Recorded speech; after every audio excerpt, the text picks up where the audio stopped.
In 1862, the French successfully defeated the Vietnamese in the Cochin-China campaign and took 3 provinces in the south. Meanwhile, Cambodia had long been fought over by its neighbours, and at this time it was largely a puppet of the Siamese.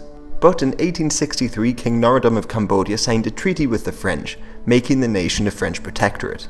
And the Thais would later accept French authority in Cambodia in exchange for recognising Siamese control over Siem Reap and Battambang. While in Vietnam, Admiral Le Grandier secretly organised an expedition into the remaining Vietnamese provinces in the south in 1867.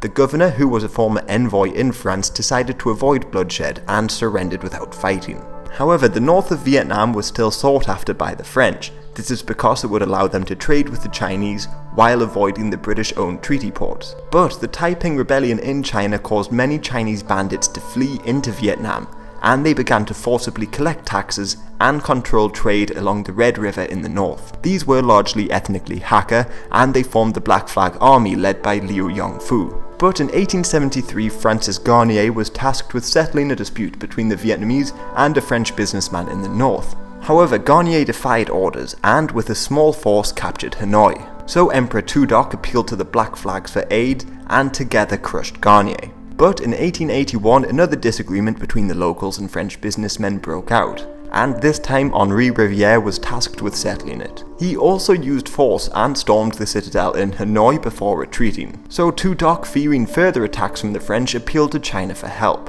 Vietnam had long been a vassal of China, and the Qing dynasty feared the encroaching French, so began to fund the Black Army and send troops south. Fearing a large war, the French minister to China agreed to split Vietnam into 2 spheres of influence. But in 1883, Jules Ferry became president of France, and he, after the French defeat to Prussia, believed France should rebuild through colonialism. So the treaty was never ratified, and Rivière sent hundreds of Marines to capture Nam Dinh and then Hanoi in early 1883.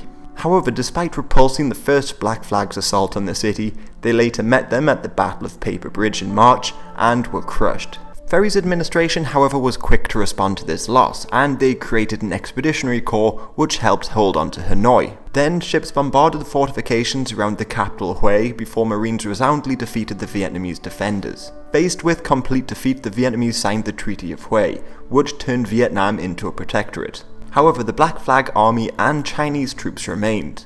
So the French quickly began capturing Black Flag Army strongholds in the north, before attacking the Black Flag Army and Chinese at Son Tay with over 9,000 men. The French assault was initially unsuccessful and they were driven back, but Liu Yong-fu unsuccessfully countered and suffered heavy losses.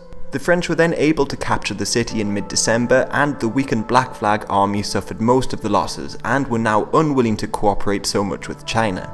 But the Chinese still remained in Tonkin, the north of Vietnam, so the French brought in reinforcements and in March they attacked Bac Ninh. The Chinese defenders, however, fled when they saw the French looking to outflank them, and they were pursued continuously north. This, along with Chinese generals nearby refusing to aid in the conflict, embarrassed the Empress Dowager Cixi and her officials who were pushing for an all-out war with France. So the moderates, led by Li Huangchang, therefore were able to make peace with France and agreed to withdraw. However, as French troops were marching towards the new borders, they were ambushed in June 1884, and this, the Bac Li ambush, led to the Sino-French War.